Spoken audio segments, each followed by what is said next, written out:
In this video, I'm going to be covering exactly how to use the most commonly known Chinese e-commerce platform as Taobao. I want to be covering the steps of how to sign up, how to search for products, how to deal with shipping, some after-sales services, and also some alternatives that you may want to use if you're doing Taobao for the first time. So the first thing I want to do is actually sign up for an account. You can't just willy-nilly sign up though. First, you need to make an Alipay account. How do you do that? I already have an account, but essentially when you download the Alipay app, you will have the option to do one-time password and text. You're gonna need a phone number that works and it's going to be supported by your country. You can select the different area codes. If your country is not supported, then I'm sorry, you can't use Taobao. But once you do the one-time password and text, then you go into the main screen here. There are two things I would want you to do before going further with this Alipay account. Technically, they automatically make a Taobao account for you once you have Alipay, but there's two things to make sure you do to make sure your account is strong and doesn't get blocked for some random reason. The first one is look for Alipay tour card.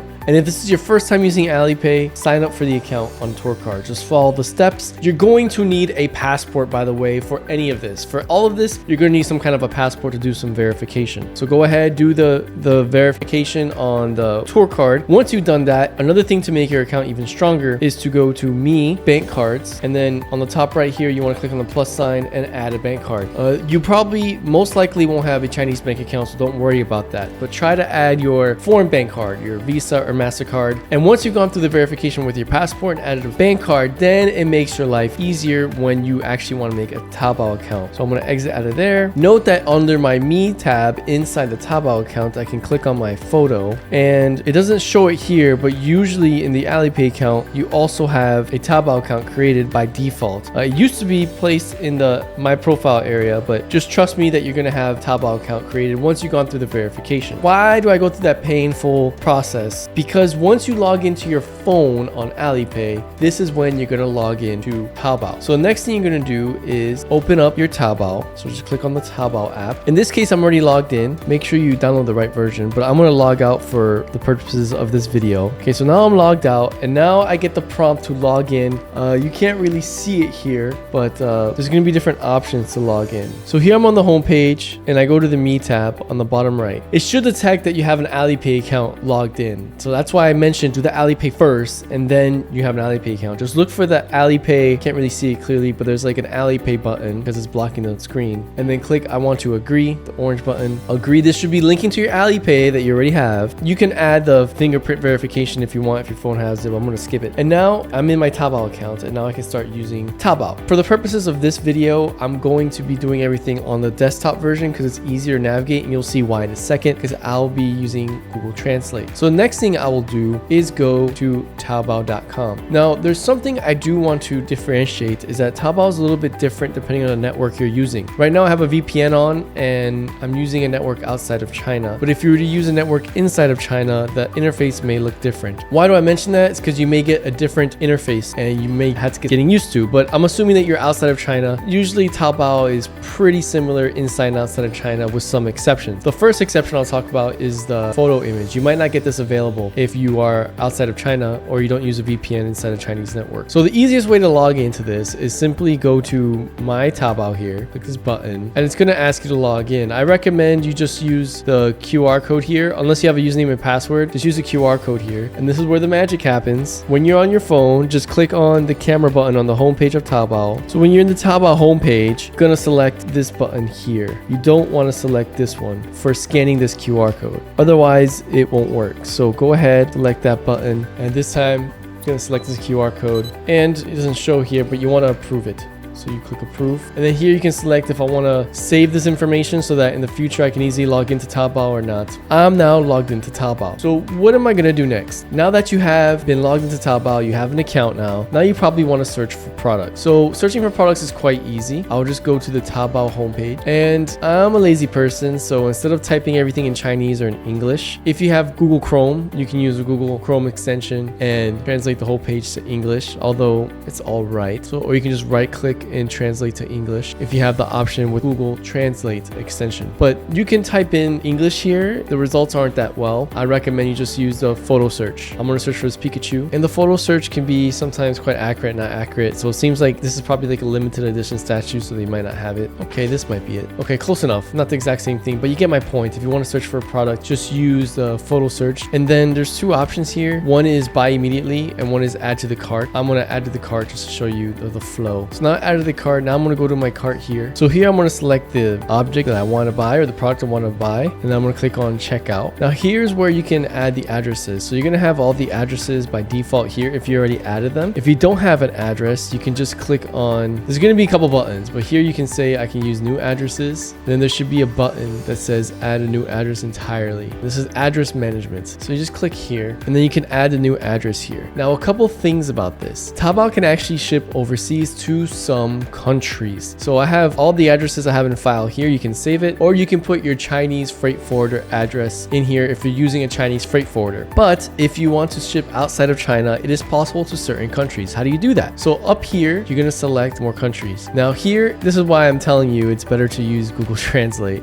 You have Google Translate, you can translate it and it'll tell you what other countries it ships to. So then you have, Singapore, Malaysia, Australia, New Zealand, USA, Canada, and Japan. These are the only countries now that Taobao can directly ship to overseas. Otherwise, you're going to use a freight forwarder if it's not in this country. So let's say I pick the USA, and then you just put the address details in the USA. So here it says, okay, what state it's in, the city. You get the point. You can just put the address in there and then save it. And then you can select it at the checkout here. It will show up at the product checkout, and you can go ahead and go for the payment. Now I want to direct you guys to, let's say I pick, so that's for the addresses. So now it comes time to make the payment, right? So now I selected to make a payment. In this case, it's Alipay that it supports. Sometimes you get the option at the bottom that shows I can support foreign bank cards, but note here, this is the default payment that I have on my account. In your account, you may not have this set up, but if you made an Alipay account, it should be. So I'm going to select other methods to pay. I can select to add a new bank card here. So you click right here, it says add a new bank card. And this is the key point. So if you don't have a Chinese bank account, or if you don't have a Chinese tour card, because of the tour card, you can top up RMB. You can put your Visa or MasterCard number here and add it. And it doesn't have to be a Chinese bank card. It can be your own bank card. Now, there's going to be transactions involved. Just realize, get with your bank, there may be foreign exchange fees because you're paying in Chinese yuan, and there may be some transactions involved. But I just want to share this with you because there is a possibility that you can go ahead and put your foreign bank card here to be able to use it. So after you put your card in details, you make the payment, and then the order's been made.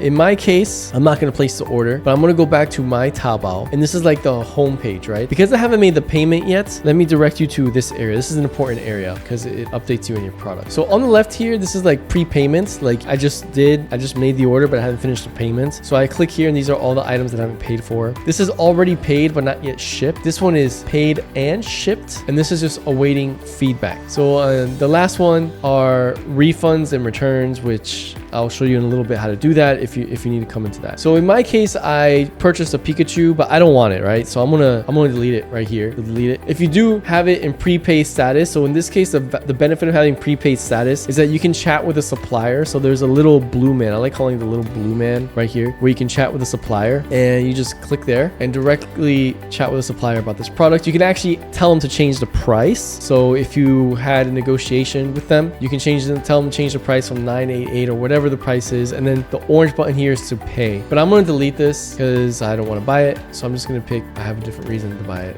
and boom. If you look here carefully, it's the same thing as before. So this is I've already paid for, not shipped. No, this is I haven't paid for it, but I placed the order. This one is I paid for it, not shipped. So you see the item here. This one is already shipped. So what's nice about Taobao is that if it's already in this section, you can just hover over here and it will tell you the tracking number and the company that shipped it for your visibility if you need that. It also tells you how you paid. So if you do want to get a refund, I'm not going to in this case, but usually in this area, you can apply for a refund. So this top one is a refund and this bottom one is a complaint. I don't have a complaint with this one, right? But you get the point. If you want to do a refund, you click here and you follow the process. I would recommend changing everything to English and using the desktop version, not the app version, because if you can't read Chinese, the app version ain't gonna work for you. And you can just say, hey, I want a refund. I don't want to return the goods. It was a scam. I want to return the products and then get a refund. refund or just exchange the goods. Like maybe they gave me the wrong size or the wrong color and I want to exchange it. There's different options. You can just go on through the process. Be careful though that you do have a time limit after the orders are placed, that you must have a refund within 7 days that you place the order. Otherwise, you can reach a lot of problems in the future. So that's a basic overview on how to use Taobao and how to deal with after sales service and all that, connecting, talking to suppliers, getting the products. But let's say you don't have a Alipay account. Let's say you don't have passports. So how are you going to make the purchases? So let's say I'm at the product page. Here's a product link. You just copy this link into the website and it will give you all the pricing in US dollars. You can pay however you want without going through that big pain in the butt. Also, it provides shipping services to many countries in borderless commerce, so you can go ahead and give it a shot if you just want to not deal with the pain of going through that whole process. But I just want to show you that it is possible to do everything yourself as a foreigner, whether you're doing it for the first time or not. Now, I hope you learned how to use Taobao, and as you saw, that initial crucial step is to have a Alipay set up so that you can actually make a Taobao account. So if you don't know how to use Alipay or you have no idea how to sign up, I actually have a video right here that goes on step by step on exactly how to do so.